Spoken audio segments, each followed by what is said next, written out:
Surely there's someone here, I can feel it. That was weird.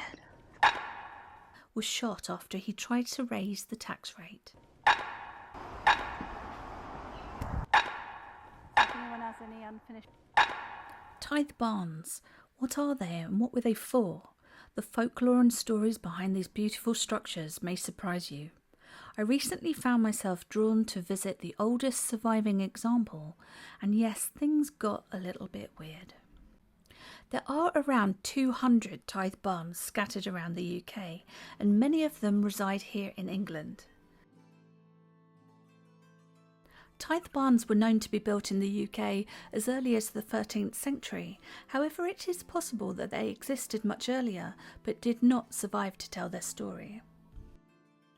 The earliest example of a tithe barn that still stands to this day is this wonderful example in Middle Littleton, Worcestershire. This barn was built with blue lias and Cotswold stone.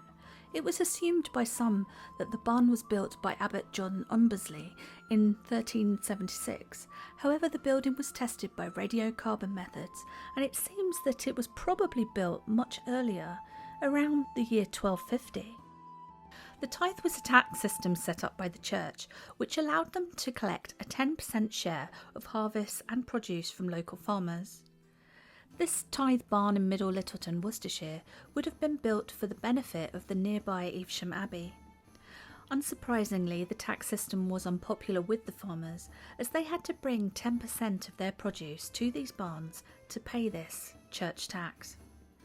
The tithe would have put extra stress upon the farmers.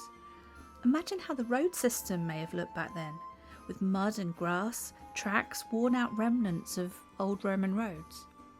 They would have had to drag their harvests to these barns, and it wouldn't have been an easy task, especially in unfavourable weather. It would have also taken up some of the farmers' precious time that could have been better spent tending their land. Later in this video, I will demonstrate at a different village how these disputes could sometimes get out of hand. Wow, look. The old grinding stones. This grinding stone is a cider press that was used to make cider from the local orchards.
This feels so spooky.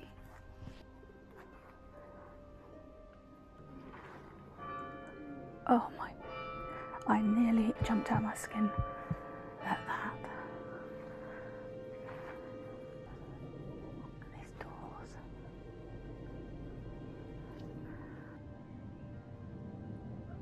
This is a big building. It's got to be one of the most eerie places I've ever been. So quiet. Apart from birds and planes. And a bee.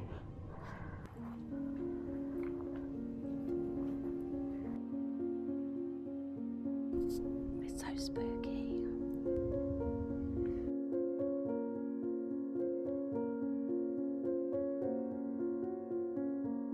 It's open.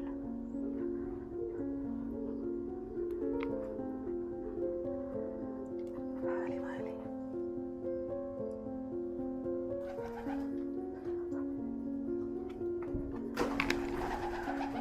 Oh my, I nearly jumped out my skin.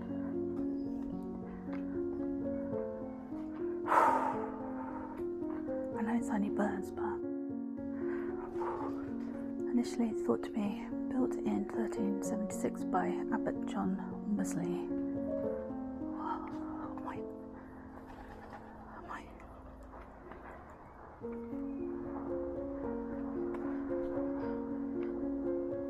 I'm feeling some serious history in here. Look at this place. This place is really spooky. It's really spooky. Is there anyone here? Surely there's someone here, I can feel it.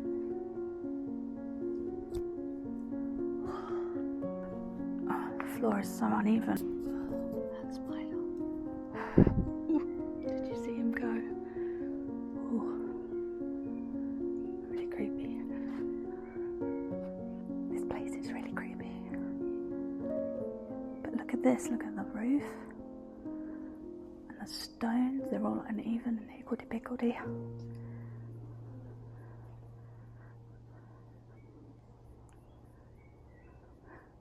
Look at this place, it's massive.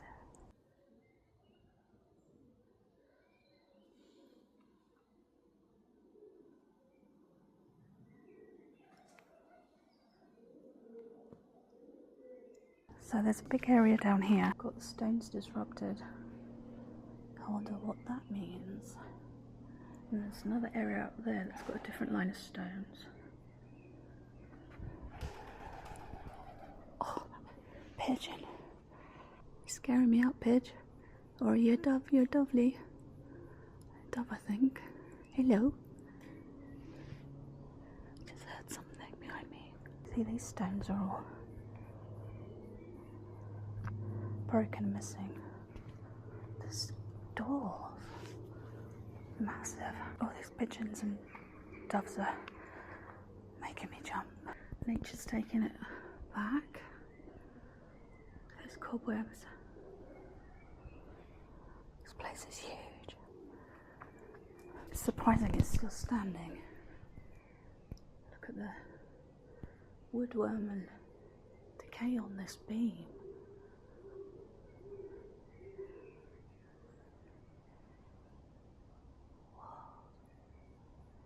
This has some stories to tell in here.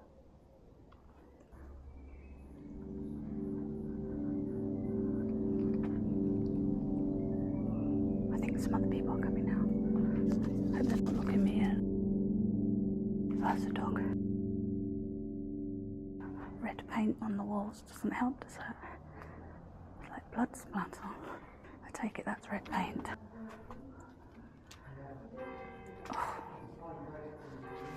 Makes me jump every time. It's nice to breathe through this one. I'm gonna get pooed on by a pigeon or dove in a minute. Which couldn't get out then.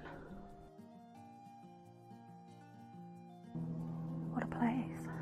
There are strange markings on some tithe barns, especially around doorways and windows.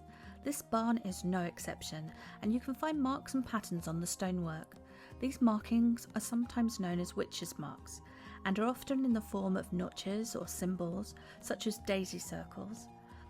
You can just about see some circles on this doorway that may have been used as protection to ward off any bad entities. Protecting buildings with markings, charms and other things would have been quite normal in the past. Many people are still superstitious to this day, placing horseshoes or other things around their houses and buildings.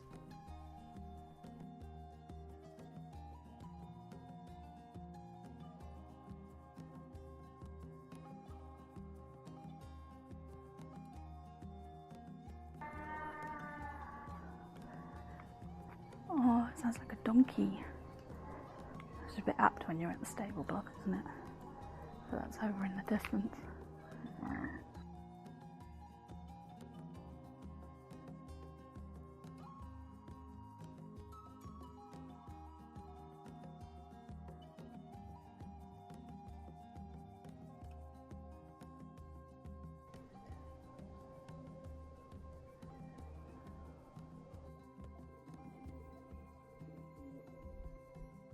The decorative pieces on top of the roof are called finials. At first they appear as pretty finishing touches, but they did serve another purpose. Folklore says that they were put there to ward off bad spirits and were essentially good luck charms, similar to the witches' marks earlier. As you can see, this one is missing, and over the years these would have been replaced over and over. Other buildings, such as churches, also used a similar method with sculpted gargoyles, unicorns, dragons and more to protect them. Although gargoyles on churches are often channels for water, the water drains out of their mouth like a gutter, allowing it to run away from the building. So peaceful. Oh my goodness.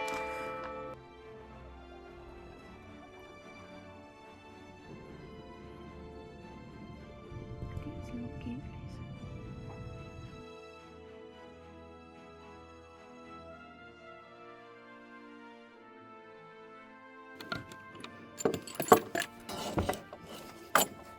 So we're currently in the orchard next to the Tithe Barn.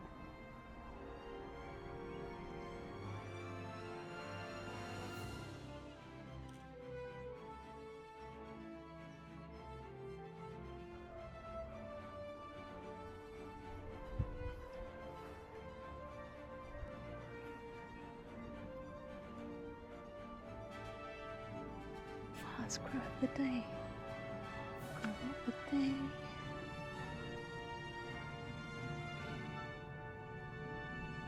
There's always a grow. In this building here is the cider press. It's berries. Look at this tree. Despite it being bent in half over, it's still growing. Trees are magnificent, aren't they? It's really humid. Oh my. Every time that church does that, it freaks the living daylights out of me. I just jumped a mile. I visited the neighbouring church of St Nicholas, where I had some strange encounters.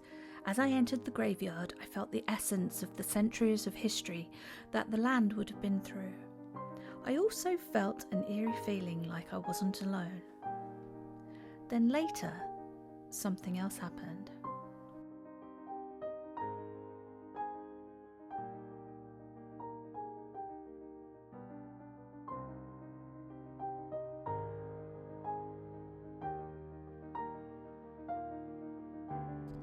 It's so quiet.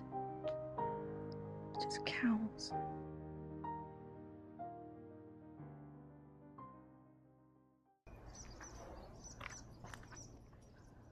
That was weird.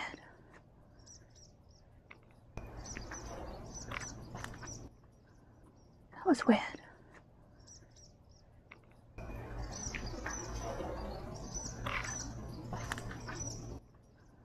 That was weird.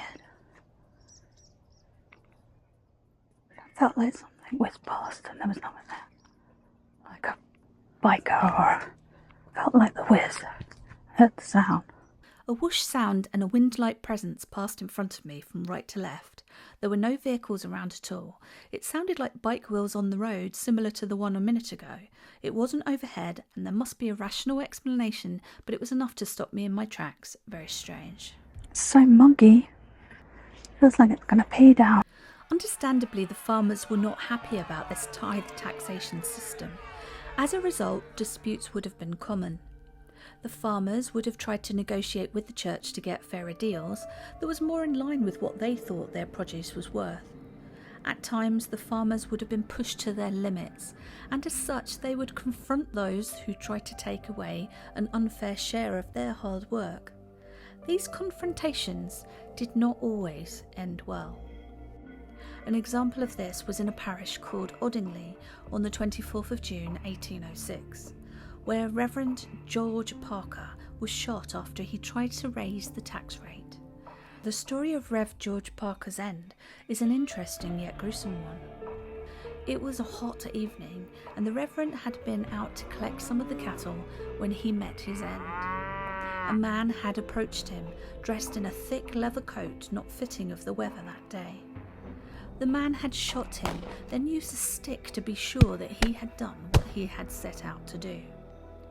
A couple of butchers had heard the noise and cries and gave chase to the fleeing stranger, only to have to give up as he turned on them. They didn't recognise the man who did it, but it was later deduced that it would have probably been a man called Richard Hemming, who was now missing. The motive was quite clear, as the tax system being raised was not taken well by the farmers. It was thought that one of the farmers, Thomas Clues, John Barnett, George Banks or Captain Evans had paid Hemming to do their dirty work.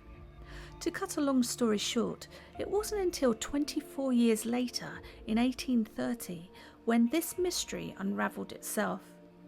Upon building works at Netherwood Farm, where Clues used to farm, a body was uncovered that was later identified to be that of the missing man Hemming. After some time had passed, Thomas Clues did confess to knowing that Captain Evans had been the mastermind behind everything. Clues had hidden Hemming after being told to. Then Evans and Taylor later bopped Hemming on the head and buried him in a barn. Apparently here in this pub, Captain Evans had rounded up the farmers to plot the act against Parker. The pub was named Godspeed the Plough back then, but it is now called Speed the Plough, which can be found in the neighbouring village of Tiverton.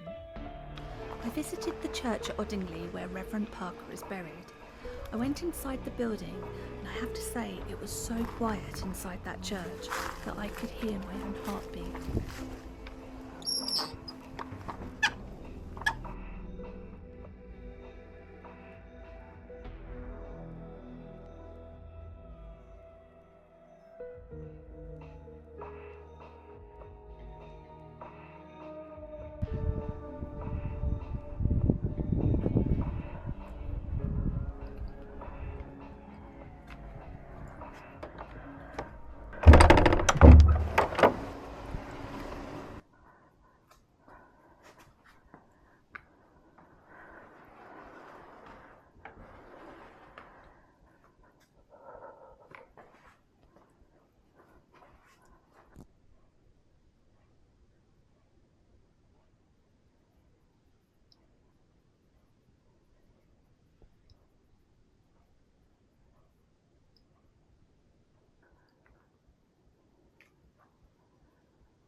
Just as I was about to approach the altar, my newly charged camera battery died.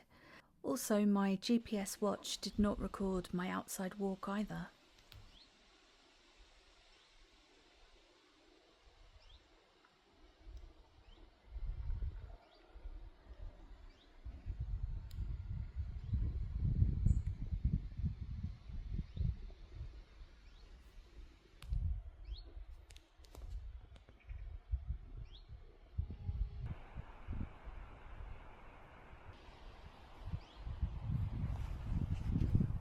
It is here where Reverend Parker was laid to rest. We now move on to a whistle-stop tour of our final two destinations. This magnificent example of a tithe barn was built on land controlled by the Bishops of Worcester. Although it is called a tithe barn, it was probably more of a manorial barn for storing crops for the bishops that were lords of Bredon Manor. Bredon Tithe Barn has its own sinister stories. It was built in 1350 during the period of the Black Death, which killed around 50% of the population of Bredon. In 1349, Bishop Wolstan de Bransford, who is thought to have commissioned the building, also fell to the Black Death. Another example of horrific events was in 1980, when the barn was burnt down, allegedly by some youngsters with either a lighter or some matches. The damage was devastating, but in true British fashion, the barn was rebuilt over the following 3 years. The builders managed to save as much of the original stone and wood as possible and replace the rest in a sympathetic manner, thus preserving the building's stature. Wow. Whoa.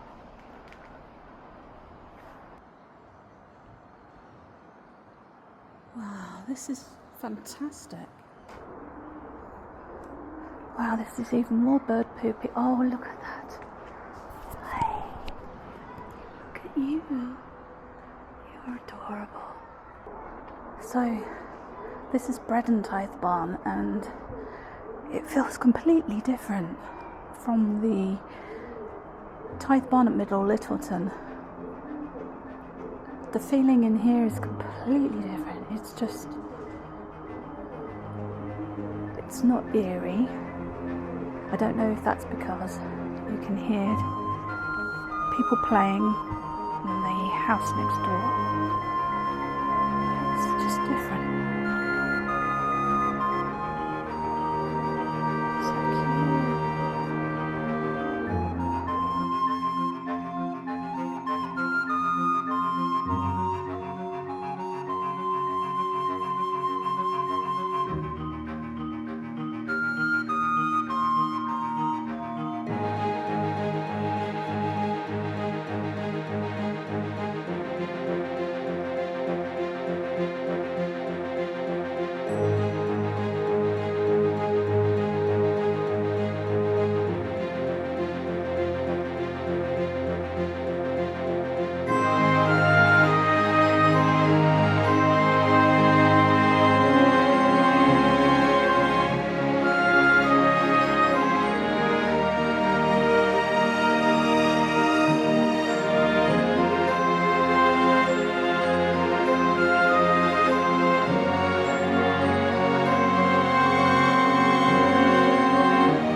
I think that roof went up in flames.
So this is the church at Bredon, near to the Tithe Barn, as they always appear to be.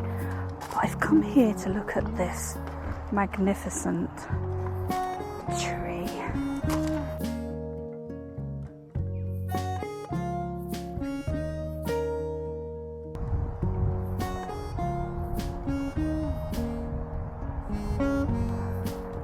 This is a special tree.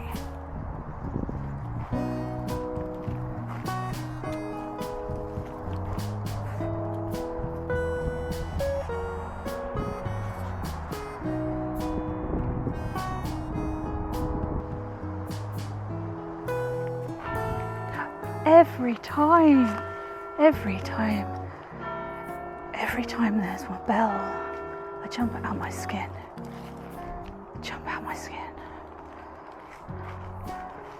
It's just the video for how do you make the Adventure Pixie jump out of her skin.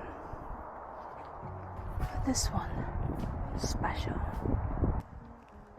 So if anyone has any unfinished business, just say it now.